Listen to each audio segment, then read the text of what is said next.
Pues vamos a hablar de la técnica combinada de segmentos intracorneales y lente fáquica epicapsular ICL en pacientes con queratocono. De cara al manejo general del queratocono existen dos tipos de enfoque. El enfoque terapéutico, por un lado, con los segmentos, el crosslinking, ambas técnicas comentadas, como se ha comentado antes, y en aquellos casos más evolucionados, el trasplante de córnea, y un enfoque refractivo también, con los segmentos, mismamente, la PRK, para casos muy seleccionados, las lentes fáquicas en pacientes jóvenes y la lesectomía en pacientes de edad más avanzada. Y este enfoque refractivo va a tener trascendencia en los pacientes con queratocono porque hay que tener en cuenta que son pacientes que muy frecuentemente presentan anisometropías relacionadas con la enfermedad o anisometropía de tipo congénito, y también son pacientes que han abusado mucho de la lente de contacto. Entonces, esa lente de contacto, como ya se ha comentado antes, puede tener una influencia negativa en el desarrollo de la enfermedad. Entonces, que ese paciente consiga tener una menor dependencia de esa lente de contacto siempre le va a venir bien para la evolución de la misma.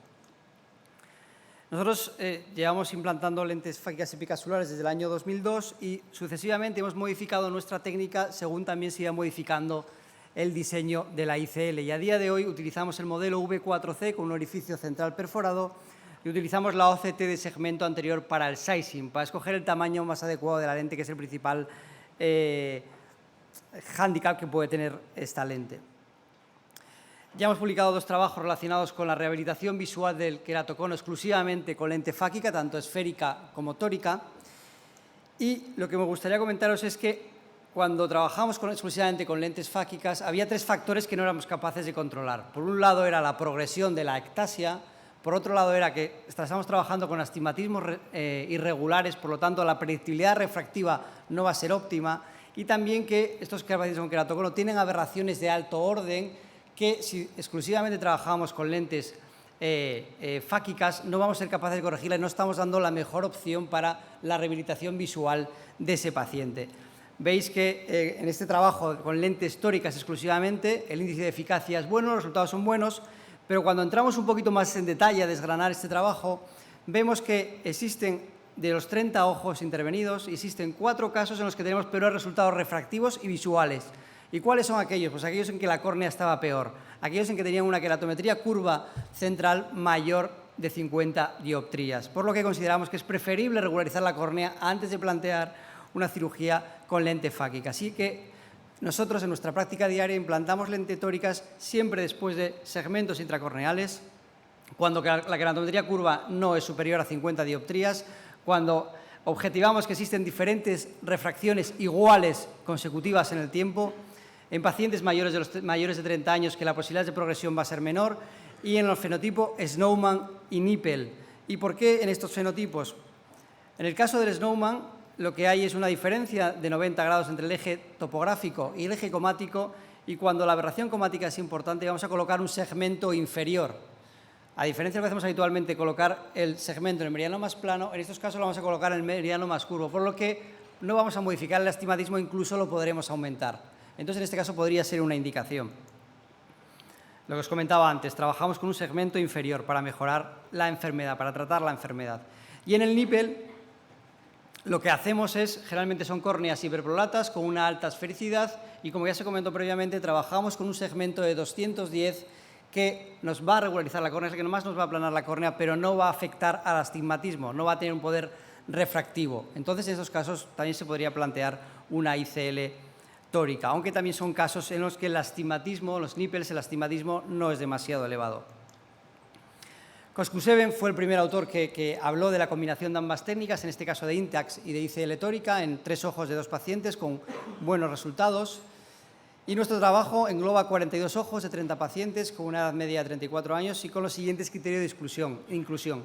Queratocono con eje topográfico y comático coincidente, el fenotipo croissant que ha comentado Luis, K plana entre 40 y 50 dioptrías, astigmatismo queratométrico menor de 9 dioptrías y espesor en la zona de implante de los segmentos mayor de 400 micras. La cirugía se hizo con segmentos tipo Ferrara en zona óptica de 5, que eran de los que disponíamos hasta entonces, y luego 6 meses después se implantó una ICL esférica y se hicieron incisiones en el meridiano más curvo para corregir el astigmatismo residual. Para que entendáis la metodología de este trabajo, presentaros este caso con un queratocono con fenotipo croissant, un astigmatismo de 4 dioptrías refractivo y una miopía extrema asociada. Lo que hicimos en un primer tiempo fue implantar 2 segmentos a 90 grados en zona óptica de 5 para regularizar la córnea y al mismo tiempo bajar el astigmatismo refractivo. Y en un segundo tiempo lo que implantamos fue una ICL esférica con incisiones en el meridiano más curvo para corregir ese astigmatismo residual. Cuestión importante, a todos estos pacientes antes de implantar la ICL les hacemos también una longitud axial que nos va a ayudar a afinar en la medida de lo posible la refracción de ese paciente, que ya sabemos que en pacientes con queratocono esa refracción es un poquito más compleja. O sea que nos apoyamos también en la longitud axial a la hora de tomar la decisión en cuanto a la potencia de la lente. Y este es el vídeo de la cirugía, los 2 segmentos tipo Ferrara en el meridiano más plano a 90 grados en zona óptica de 5 y luego en un segundo tiempo, 6 meses después, o por encima de 6 meses, realizamos incisiones opuestas perforantes en el meridiano más curvo e introducimos la lente de la manera habitual. Colocamos la lente en el sulcus y retiramos el viscoelástico. Y el resultado refractivo, como veis, pues es bastante bueno, con una miopía y un astigmatismo bajo residual y con una mejoría en la agudeza visual corregida. En cuanto a la predictibilidad de esta muestra, una predictibilidad alta con un índice de eficacia mayor, un índice de eficacia de 1, ya que la agudeza visual con corrección preoperatoria era igual a la agudeza visual sin corrección posoperatoria. Ahí se ve claramente una mejoría en cuanto a la agudeza visual y en cuanto a la refracción. En cuanto a la predictibilidad del cilindro refractivo, es una predictibilidad alta, aunque existe una ligera dispersión de los puntos, por lo que no es perfecta.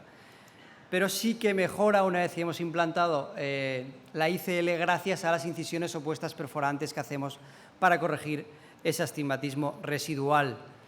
En cuanto a la predictibilidad del equivalente esférico después de los segmentos es bajo, porque lógicamente lo que no buscamos es la corrección del equivalente esférico con los segmentos, no es el objetivo de la cirugía de segmentos, y mejora después del implante de la ICL. En cuanto a la eficacia, veis que la agudeza visual sin corrección y la agudeza visual con corrección mejoran con cada paso de la cirugía. Y en cuanto a la seguridad, el 68% de los pacientes ganaron al menos una línea de visión después de los segmentos. Y esto mejora incluso un 73% después del implante de la ICL gracias a esa magnificación de la imagen. Y estos resultados en cuanto a ganancia de líneas de visión, si revisáis la bibliografía, no son fáciles de obtener, sobre todo en aquellos trabajos en los que se habla exclusivamente de lente fáquica, asociado o no a crosslinking, ya que no se está trabajando sobre esas aberraciones de alto orden relacionadas con el queratocono. Cosas a tener en cuenta en cuanto a los criterios biométricos en estos pacientes.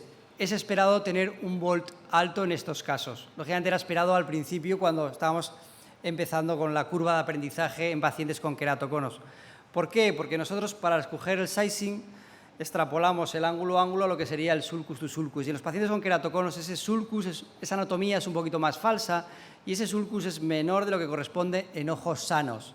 O sea que como regla general, cuando dudemos entre 2 tamaños de lente, ir a escoger el tamaño menor. La ventaja que tenemos ahora con las lentes con orificio central perforado es que, a pesar de tener volts altos, hay que tener en cuenta también que los queratoconos suelen tener una cámara anterior amplia, pero bueno, a pesar de eso, el orificio central nos ayuda a evitar problemas de cierre angular y no hemos tenido ningún caso de subidas de presión a pesar de tener esos volts elevados. Y otra ventaja es que al no tener la necesidad de realizar una iridotomía periférica, podemos rotar la lente hacia el meridiano vertical porque hemos visto que el ángulo-ángulo y el sulcus-sulcus vertical es mayor que el horizontal. O sea que esos volts altos podemos mejorarlos si giramos la lente.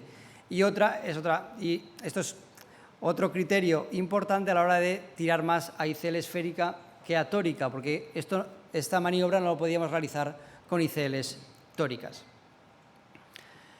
En cuanto al cálculo del tamaño de la lente, bueno, lo que os comentaba antes, en ojos con queratocono, quería comparar que si este ángulo vertical mayor que horizontal es igual en ojos con queratocono o en ojos sanos, y veis que en el 90% de los casos así es, y es igual que en ojos sin queratocono, que también en el 90% de los casos el ángulo vertical es mayor que el horizontal.